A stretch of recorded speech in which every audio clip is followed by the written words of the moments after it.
आता आपण 9व्या वर्गामधला द्रव्याचे मोजमाप हा धडा आपण शिकणार मी अलकनंदा चोपडे. आता हा जो द्रव्याचे मोजमाप आहे या धड्यामध्ये आपल्याला कणादनी अणु संरचना अणुची व्याख्या शोधून काढली. त्यानंतर जॉन डॉल्टननी अणुसिद्धांताचा सिद्धांत मांडला. आता अणु कशाला म्हणायचं की मूलद्रव्याच्या अतिसूक्ष्म कणांना अणु म्हणतात. अणु अविनाशी आहे, ते कधीच नाश पावत नाही असा जो सिद्धांत त्यांनी मांडला.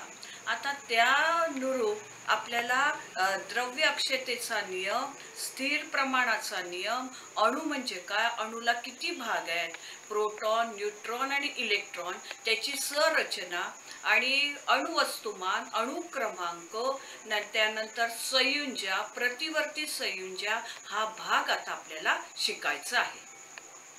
आता द्रव्याचे मोजमाप या धड्यामध्ये आपण डाल्टनचा अणुसिद्धांत, आपण मागच्याच वर्षी बघितलेला डाल्टनचा अणुसिद्धांत. जॉन डॉल्टन हा एक शिक्षक होता. आता त्यांनी बघा की मूलद्रव्याच्या म्हणजे द्रव्याच्या लहानात लहान कणाला मूलद्रव्य म्हणतात आणि मूलद्रव्याच्या अतिसूक्ष्म कणांना अणु म्हणतात. अणु हे अविनाशी आहे, ते कधीच नाश पावत नाही आणि नव्याने तयार होत नाही, म्हणून त्यांना अविनाशी म्हणतात. आता सारखे जर अणु असेल तर त्यांचे रासायनिक आणि भौतिक गुणधर्म सारखे असतात. त्याच्यानंतर बघा वेगवेगळे भिन्न अणु असेल तर त्यांचे रासायनिक आणि भौतिक गुणधर्म भिन्न असतात. आणि त्याचप्रमाणे त्यांनी शेवटचा सिद्धांत सांगितलं की एकापेक्षा अधिक अणु म्हणजे मूलद्रव्य एकत्रित आले तर त्याला संयुगे म्हणतात आणि संयुगाच्या अतिसूक्ष्म कणांना रेणू म्हणतात. हे आपल्याला जॉन डॉल्टनचा सिद्धांत आपण शिकलेलो आहे.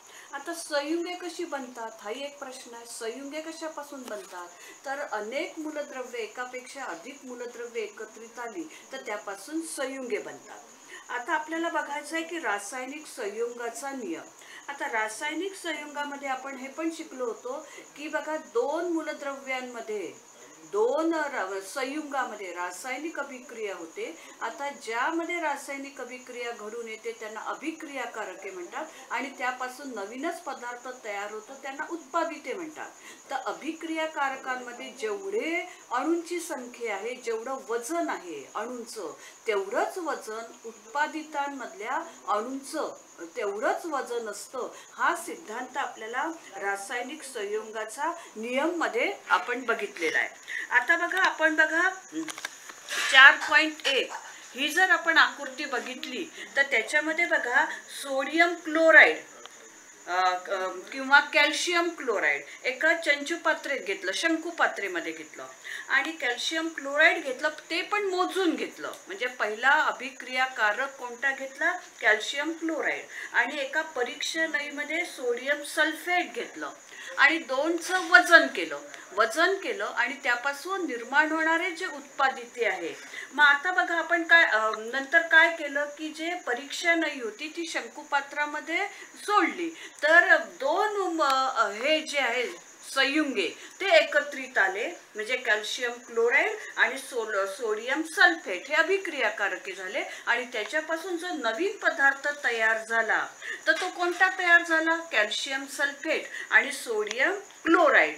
तर या दोनचं वजन बघा सारखंच भरलं म्हणजे अभिक्रियाकारके आणि उत्पादिते या द्रव्यांचे वजन कसं भरतं, सारखंच भरतं. तर 1785 मध्ये लॅव्हेझिये या फ्रेंच शास्त्रज्ञांनी असा निष्कर्ष काढला की रासायनिक अभिक्रिया होत असताना द्रव्याच्या वजनात वाढ किंवा घट होत नाही, तर रासायनिक अभिक्रियेतील अभिक्रियाकारकांचे एकूण वजन आणि त्यांच्यापासून निर्माण होणारे जे नवीनच जो पदार्थ तयार होतो उत्पादिते यांचं वजन कसं असतं, सारखं असतं. यालाच काय म्हणतात, द्रव्य अक्षयतेचा नियम.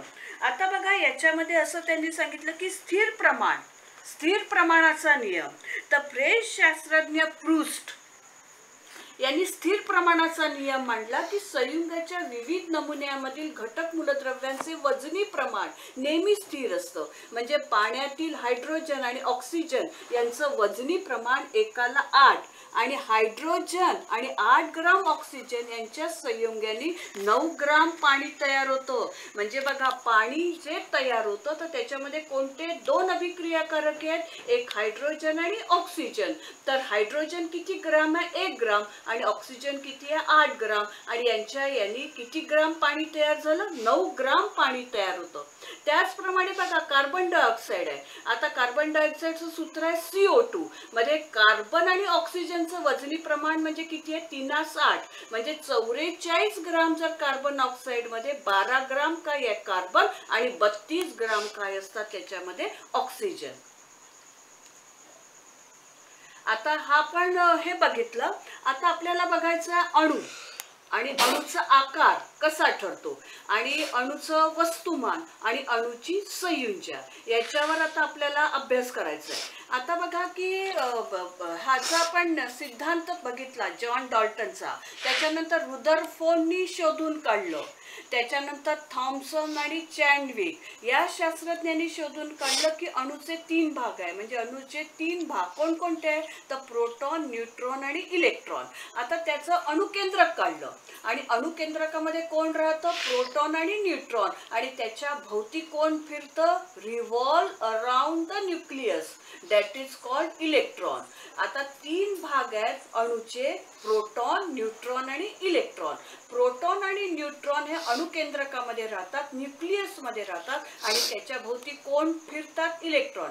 जेवढे प्रोटॉन तेवढेच न्यूट्रॉन आणि तेवढेच इलेक्ट्रॉन असतात.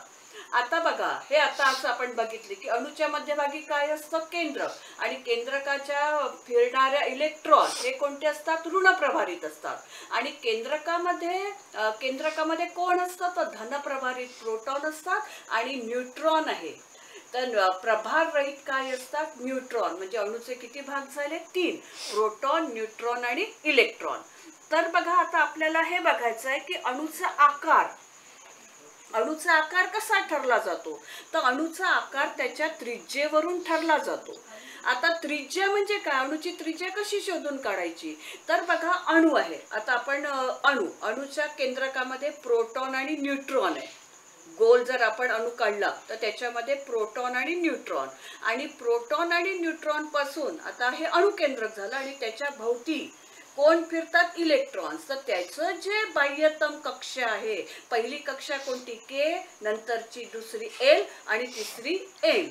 तर केंद्रकापासून तर KLA म्हणजे शेवटच्या याच्यापर्यंत जर सरळ रेष आपण काढली म्हणजे बाह्यतम कक्षेची, तर ते जे अंतर आहे त्याला काय म्हणायचं, त्रिज्या, अणूची त्रिज्या. आता सोडियम अणू आहे. आता सोडियम अणू आहे, सोडियमचं अणुक्रमांक किती आहे, सोडियमचं सूत्र N आहे, त्याचा अणुक्रमांक आहे 11.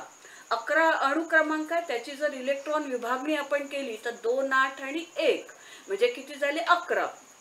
तर पहिल्या फेरीमध्ये किती इलेक्ट्रॉन फिरतात, फक्त 2, के कक्षेमध्ये 2. नंतरच्या फेरीमध्ये किती फिरले, 8, 2, 8 आणि 1, आणि शेवटच्या कक्षेमध्ये 1 फिरतात. तर अणु केंद्रकापासून म्हणजे केंद्रकापासून 1 पर्यंतचं जे अंतर आहे त्या अंतराला काय म्हणायचं, त्रिज्या. आणि अणुची त्रिज्या इतकी सूक्ष्म असते की ती कशामध्ये मोजतात, नॅनोमीटर मध्ये मोजतात. आता नॅनोमीटर म्हणजे बघा, 1 मीटर म्हणजे किती, 10.9 हे नॅनोमीटर आहे. आता त्याची त्रिज्या, हायड्रोजनचा अणू, त्याची त्रिज्या, त्यांचा अंदाज इथे दिलेला आहे. आता आपल्याला बघायचं आहे की अणूचं वस्तुमान कशाला म्हणायचं, अणुवस्तुमानांक कशाला म्हणायचं, की अणूचं वस्तुमान. तर हे अणूचं वस्तुमान हे कशामध्ये असतं, केंद्रकामध्ये. तर केंद्रकामध्ये कोण असतं, प्रोटॉन आणि न्यूट्रॉन. अणूच्या केंद्रकामध्ये प्रोटॉन आणि न्यूट्रॉन असतात, आणि त्याच्या भोवती इलेक्ट्रॉन फिरतात. जेवढे प्रोटॉन तेवढेच न्यूट्रॉन आणि तेवढेच इलेक्ट्रॉन असतात. तर अणुकेंद्रकामध्ये जे प्रोटॉन आहे आणि न्यूट्रॉन आहे, तर अणुकेंद्रकामधील प्रोटॉन आणि न्यूट्रॉनच्या बेरजेला अणुवस्तुमानांक म्हणतात. इंग्रजीमध्ये त्याला ॲटॉमिक मास नंबर म्हणतात. आणि प्रोटॉन आणि न्यूट्रॉन यांना एकत्रितरित्या अणुकेंद्रकातील मूलकण असे पण म्हणतात. आता अणु हा अतिशय सूक्ष्म असतो, तर त्याचं वस्तुमान कसं ठरवायचं हा पण एक प्रश्न आहे. तर अणुचं सापेक्ष वस्तुमान, तर 19व्या शतकामधील अणुवस्तुमान अचूकपणे मोजणे शक्य नसल्याने अणुचं सापेक्ष वस्तुमान हे मोजलं गेलं. मग त्याच्यासाठी बघा एक संकल्पना पुढे आली की हायड्रोजनचा अणु सगळ्यात हलका असल्यामुळे तर त्या काळात हायड्रोजनची निवड संदर्भ म्हणून निवड झाली.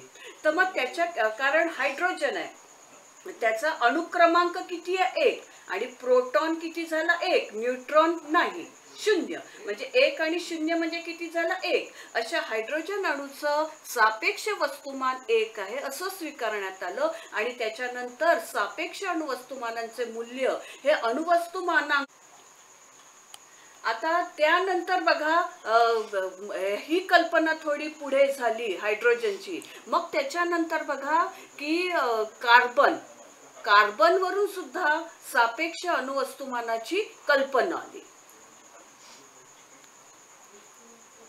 आता बघा, आता तुम्हाला हा तक्ता दिलेला आहे, तर तुम्ही बरोबर अणुवस्तुमान म्हणजे आता बघा हायड्रोजन आहे, हायड्रोजन किती अणुक्रमांक किती झाला 1.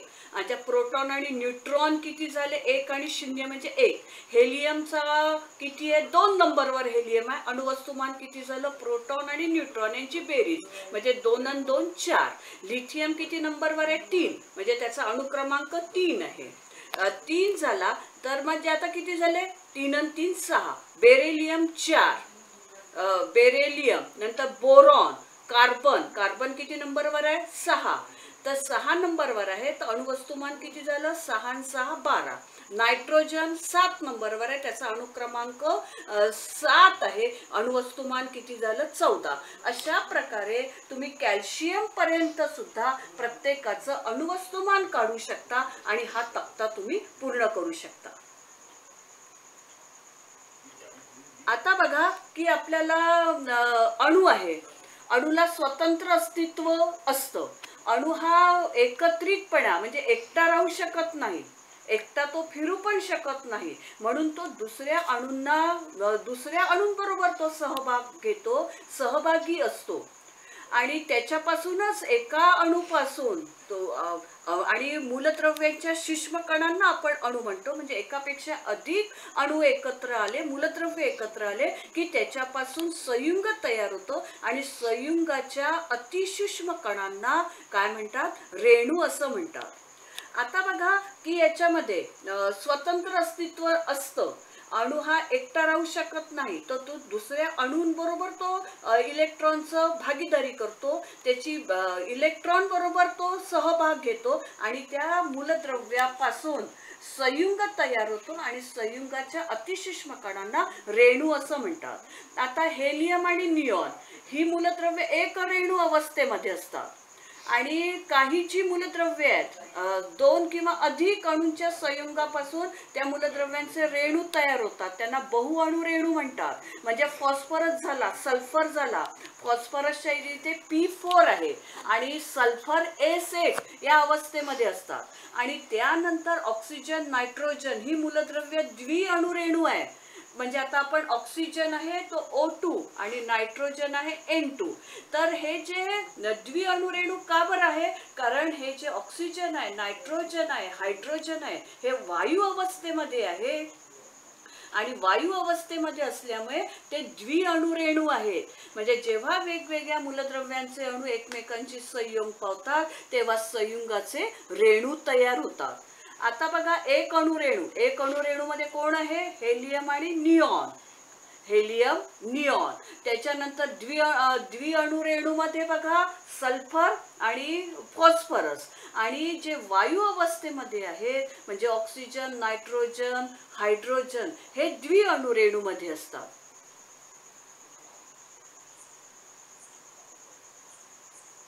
आता बघा हे जे अणुवस्तुमान आहे, तर अणुवस्तुमान मध्ये बघा तो तुम्ही भाजी घ्यायला गेले बाजारामध्ये, तर भाजी घेताना तुम्ही वांगी घेतली, वांगी बटाटे टमाटो घेतले, आता त्याचं प्रत्येकाचं वजन 1 किलो आहे, 2 किलो आहे, नंतर परत 2 किलो आहे, तर आपण त्याची जर बेरीज केली तर 2 आणि 2 4 आणि 1 5 किलो असं त्याचं वजन होईल. तसंच अणुवस्तुमानामध्ये जेवढे हे जे आहेत प्रोटॉन आणि न्यूट्रॉन यांची जी बेरीज आहे त्या बेरजेला काय म्हणतात? अणुवस्तुमान म्हणतात.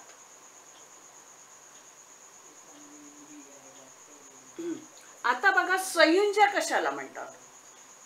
संयुज्या कशाला म्हणतात की आता बघा, संयुज्य म्हणजे मूलद्रव्यांच्या संयोग पावण्याच्या क्षमतेला संयुज्य असं म्हणतात. आता बघा की सोडियम आहे, सोडियमचा अणुक्रमांक 11 आहे, म्हणजे त्याचा इलेक्ट्रॉन विभागणी किती झाली? 2 8 आणि 1 झालं. आता बघा याच्या शेवटच्या कक्षेमध्ये 1 इलेक्ट्रॉन आहे, 1 इलेक्ट्रॉन आहे आणि त्याला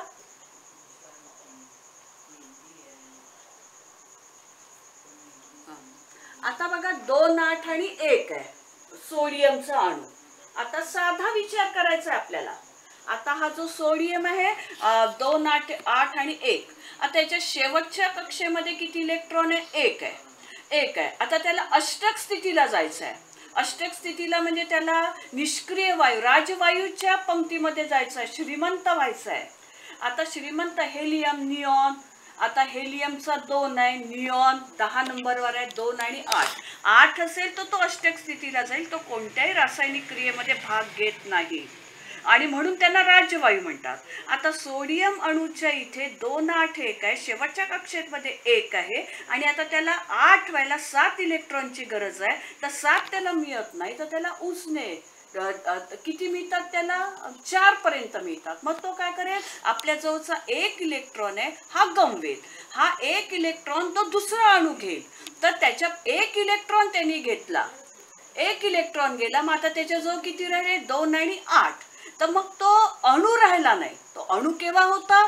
2 8 1 होता, त्यावेळेला तो अणू होता आणि मग त्याच्यानंतर त्यांनी 1 इलेक्ट्रॉन गमवला आणि तो अष्टक स्थितीला आला, तर त्याचं काय बनला? आयन बनला. मग त्यांनी किती इलेक्ट्रॉन भागीदारी केली? किती इलेक्ट्रॉनची भागीदारी केली? 1 इलेक्ट्रॉनची भागीदारी केली. तर जेव्हा तो भागीदारी करतो इलेक्ट्रॉन घेण्यासाठी किंवा इलेक्ट्रॉन देण्यासाठी, जी इलेक्ट्रॉनची भागीदारी देवाणघेवाण केली जाते त्या याला काय म्हणतात? संयुज्य असं म्हणतात. ही संयुज्य विशिष्ट अंकाने दर्शवतात आणि हे अंक म्हणजे मूलद्रव्याचा एका अणूने इतर अणूंबरोबर केलेल्या रासायनिक बंधांची संख्या होय. आता याचा शोध केव्हा लागला? तर 18व्या आणि 19व्या शतकामध्ये मूलद्रव्यांच्या संयुज्या समजण्यासाठी रासायनिक संयोगाच्या नियमांचा उपयोग केला जातो. आता तसंच बघा, आता सोडियम अणूने 1 इलेक्ट्रॉन दिला, मग तो कोणाला दिला? त्यांनी क्लोरीनला. क्लोरीनच्या मध्ये किती आहे? 2 8 आणि 7, त्याला अष्टक व्हायला किती पाहिजे? शेवटच्या कक्षेमध्ये 1 इलेक्ट्रॉन पाहिजे. मग 1 इलेक्ट्रॉन कोणाला दिला? त्यांनी क्लोरीनला दिला आणि याचं काय बनलं? अष्टक बनलं, म्हणजे 2 8 8 8 आणि 2 हे जे आहे म्हणजे आता जो इलेक्ट्रॉन देतो तो धन आयन झाला, जो इलेक्ट्रॉन घेतो तो ऋण आयन झाला. म्हणजे जो इलेक्ट्रॉन देतो त्याला धातू म्हणतात आणि जो इलेक्ट्रॉन घेतो त्याला अधातू म्हणतात. आता यांनी 1 इलेक्ट्रॉन दिला, 2 8 हा काय बनला? आता आयन बनला आणि 1 इलेक्ट्रॉन यांनी उचना घेतला, तर हा याच्यामध्ये किती झाले? 2 8 8 हे झालं, म्हणजे हा आयन बनला आणि धन आयन आणि ऋण आयन. आताच मी तुम्हाला सांगितलं की जो इलेक्ट्रॉन देतो तो धन आयन, जो इलेक्ट्रॉन घेतो तो ऋण आयन, आणि धन आणि आयन यांच्यामध्ये आकर्षण शक्ती झाली आणि सोडियम आणि क्लोरीन यांच्यापासून सोडियम क्लोराईडचा रेणू तयार झाला, संयुग तयार झालं, म्हणजे 2 अणू एकत्रित आले, सोडियम आणि क्लोरीन, आणि त्याच्यापासून सोडियम क्लोराईड हे संयुग तयार झालं आणि संयुगाच्या अतिसूक्ष्म कणांना काय म्हणतात? रेणू असं म्हणतात. आणि रासायनिक बंध यांच्यामध्ये निर्माण झाला, तर हा जो रासायनिक हा इलेक्ट्रोमॅग्नेटिक अणू हा जो इलेक्ट्रॉन मॅग्नेटिक हा बंध यांच्यामध्ये तयार झाला. तर मग आयनिक बंध निर्माण होताना मूलद्रव्यांचे अणू जितके इलेक्ट्रॉन देतो किंवा घेतो ती संख्या म्हणजे त्या मूलद्रव्यांची संयुज्य आहे. म्हणजे इलेक्ट्रॉनची देवाणघेवाण करताना जितके इलेक्ट्रॉनची ती देवाणघेवाण करतात ती संख्या म्हणजे त्या मूलद्रव्यांची आता बघा, मॅग्नेशियम आणि क्लोराईड दुसरं आयनिक बंधाचं उदाहरण झालं. Electro covalent bond magnesium chloride. तर या मॅग्नेशियम क्लोराईड मध्ये हा जो 2 अणू झाले मॅग्नेशियम आणि क्लोरीन. तर मॅग्नेशियम किती नंबरवर आहे? 12. अणु क्रमांक त्याचा 12 आहे. म्हणजे 2, 8 आणि 2. आणि शेवटच्या कक्षेमध्ये किती आहे? 2 इलेक्ट्रॉन्स आहे. आणि 2 इलेक्ट्रॉन्स आहे. आता यांना 2 इलेक्ट्रॉन आहे, अष्टक व्हायला त्याला किती पाहिजे? 6. त्याला उसने फक्त कितीपर्यंत मिळतील? 4 पर्यंत. मग त्याला 6, आता त्याला 2 आहे ते गमवावं लागेल. तर ह्या क्लोरीन आहे Cl2, म्हणजे आता किती झाले? 2 झाले, Cl आणि Cl. तर हा एक आपल्या जवळचा एका क्लोरीनला देईल, एक हा दुसऱ्या अणूला देईल. आणि त्याच्यापासून म्हणजे मॅग्नेशियम कोणता झाला? धन, आणि हा कोणता झाला? ऋण. धन आणि ऋण मध्ये धन आणि ऋण मध्ये रासायनिक बंध निर्माण होतो, कारण यांच्यामधले प्रभार जे आहे ते विरुद्ध असतात. त्यांच्यामध्ये आकर्षण शक्ती निर्माण होते आणि त्याच्यापासून रासायनिक बंध निर्माण होतात. आणि शेवटी मॅग्नेशियम क्लोराईड तयार होतो, संयुग तयार होतो. आता धनप्रभारित आयनांना कटायन, धन आयन असं म्हणतात. आणि धन आयनला शब्द कोणता आहे? कटायन. आणि ऋण प्रभारित आयनांना अनायन म्हणतात, ऋण आयन म्हणतात. आणि मूलद्रव्यांच्या बाह्यतम कक्षेत असणाऱ्या इलेक्ट्रॉन्सला संयुज्य इलेक्ट्रॉन म्हणतात, म्हणजे शेवटच्या कक्षेमध्ये. आता बघा, ऑक्सिजन आहे. तर किती नंबरवर आहे तो? 6 नंबरवर आहे.